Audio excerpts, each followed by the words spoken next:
Unit 3, Reshaping the Economy Implications of Global Trading System on the Developing Countries. Meaning of global trade.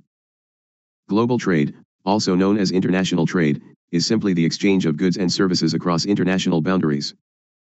Trading globally gives consumers and countries the opportunity to be exposed to goods and services not available in their own countries, or more expensive domestically.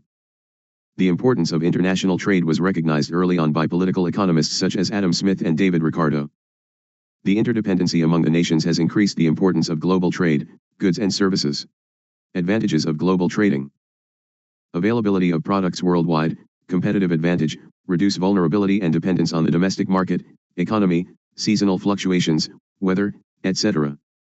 Increase in product quality because of competition and higher quality standards required in other countries. Fair trade raises working conditions and mobility. Fair trade raises working conditions, contributes to the economy countries specialize in producing a few goods more efficiently. They export these goods and import others produced at lower cost elsewhere. This exchange increases national income, output, and economic growth. Factors affecting on global trade. Technology development, unequal distribution of resources, feeling of comparative cost advantages, technology transfer different in climate. End of Cold War, infrastructure development and expansion, mobility of people and economic diplomacy, recognition of economic power, the international business environment. Increasing negotiations, government policy, careers in international business, need of global trade, differences in technology, differences in climate and production possibility. Inequality in distribution of factors of production, difference in factor intensity opens up new markets for other countries, land, labor, and capital. Creates new jobs. Effects of trade on employment tend to be positive. Trade offers opportunities for more and better paid jobs.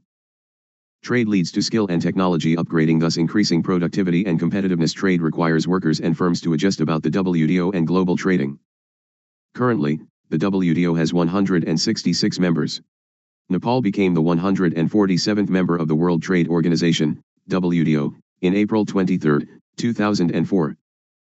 The World Trade Organization, WTO, is an international organization designed by its founders to supervise and liberalize international trade. The General Agreement on Tariffs and Trade, typically abbreviated GATT, was the outcome of the failure of negotiating governments to create the International Trade Organization, ITO. GATT was formed in 1947 and lasted until 1994, when it was replaced by the World Trade Organization in 1995. Whereas GATT was a set of rules agreed upon by nations, the WTO is an institutional body. The WTO expanded its scope from traded goods to trade within the service sector and intellectual property. The World Trade Organization deals with regulation of trade between participating countries. It provides a framework for negotiating and formalizing trade agreements, global trade, and WTO mission. The WTO's stated goal is to improve the welfare of the people of its member countries, specifically by lowering trade barriers and providing a platform for negotiation of trade. Its main mission is to ensure that trade flows as smoothly, predictably, and freely as possible. This main mission is further specified in certain core functions serving and safeguarding 5 fundamental principles, which are the foundation of the multilateral trading system. Fundamental principles of WTO 1. Non-discrimination. Member countries must treat each other equally in trade matters. Most favored nation, MFN, treatment. No country can impose higher tariffs or trade barriers on another WTO member. If tariffs are lowered for one member, they must be lowered for all members. National treatment principle. Foreign goods and services must not be discriminated against in favor of domestic ones. Once imported, foreign products must be treated the same as domestic products. Example, same taxes should apply to both foreign and domestic products. This principle addresses non-tariff trade barriers. 2. Reciprocity. Reciprocity is the mutual exchange of trade concessions between countries. Covers tariffs, quotas, and other trade restrictions.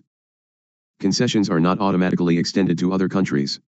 Agreements can be bilateral or among groups of countries. Key element in negotiations to ensure real trade gains.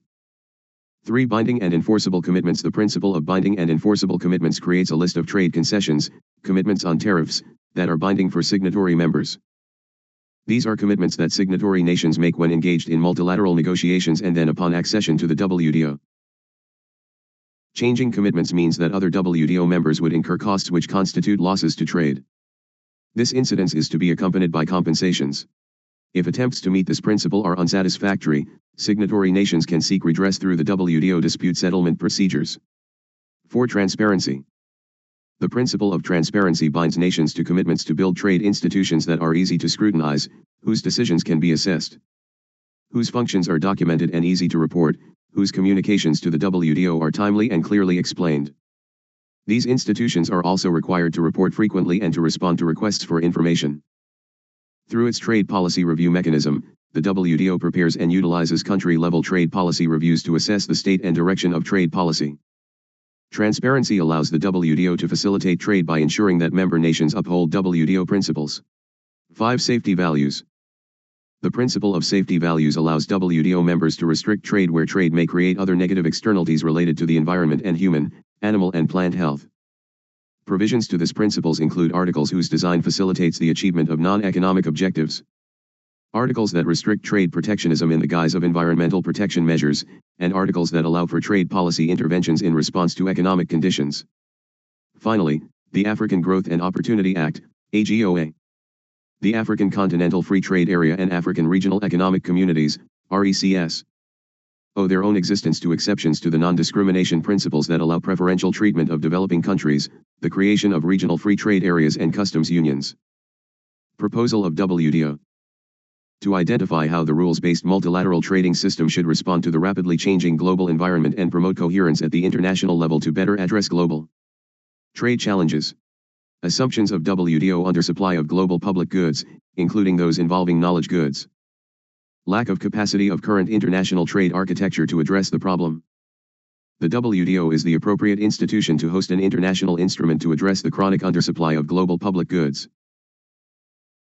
Proposals involving government commitments to increase the supply of global public goods in specific areas are important, but are not a sufficient response to the problem identified. Nations sign an agreement are fully convinced to implement and accept the provision. This is based on long-run regulation functions of WTO. 1. Trade negotiations. The WTO facilitates trade negotiations among countries by providing a framework to structure the agreements, as well as providing dispute resolution mechanisms. It creates an international legal framework that ensures the smooth exchange of goods and services among the member countries. 2. Implementation and monitoring. Once the agreements are negotiated, the job of the WTO is to ensure that the signatory countries adhere to their commitments in practice. It also produces research based on the impact of the agreements on the economies of the countries involved. 3. Dispute settlement. The WTO also acts as a dispute settlement body when there is a trade conflict between its member states. The members of the WTO can file complaints against other member states if they feel the trade and economic policies of a country are divergent from their commitments under one of the agreements of the WTO. Following the complaint, there are formal hearings like a court until a settlement is reached. 4. Building trade capacity. The WTO runs special programs to support developing countries by helping them build the capacity to participate in free trade with more developed countries. It also gives concessions under certain agreements to low development countries to ease them into free trade with other countries. 5. Outreach. Finally, the WTO carries out lobbying and outreach across the world as a part of its larger objectives to promote free trade. They try to persuade governments to reduce barriers to trade to free, fair, and open markets around the world. Benefits of WTO. 1. Keeps the peace, no wars over trade disputes. 2. Disputes handled constructively. 3. System based on rules rather than power, designed to give LDCs a fair chance. 4. Freer trade cuts the cost of living. 5. Gives consumers more choice. 6. Trade raises income. 7. Trade stimulates growth, employment. 8. Basic principles make system more economically efficient. 9. Encourages good government. Global trading and reshaping the economy. Technological dissemination, resources utilization approaching towards comparative advantages, expanding economic diplomacy. Debt crisis and adjustment, mobility of people, brain drain and gain, increasing interdependency, increasing negotiations, market-oriented economy. Divergence of values and readjustment of activities of the international corporation. Careers in international business, China, transformation of social values and consumption. Global trading, WTO and developing countries, some observation, lack of competition and less benefit, import-oriented economy and interdependency, low productivity and frustration. Small-scale and scattered production, small-scale international trade, imported technology and adjustment problems, brain and muscle drain, human resources crisis, increasing debt trap.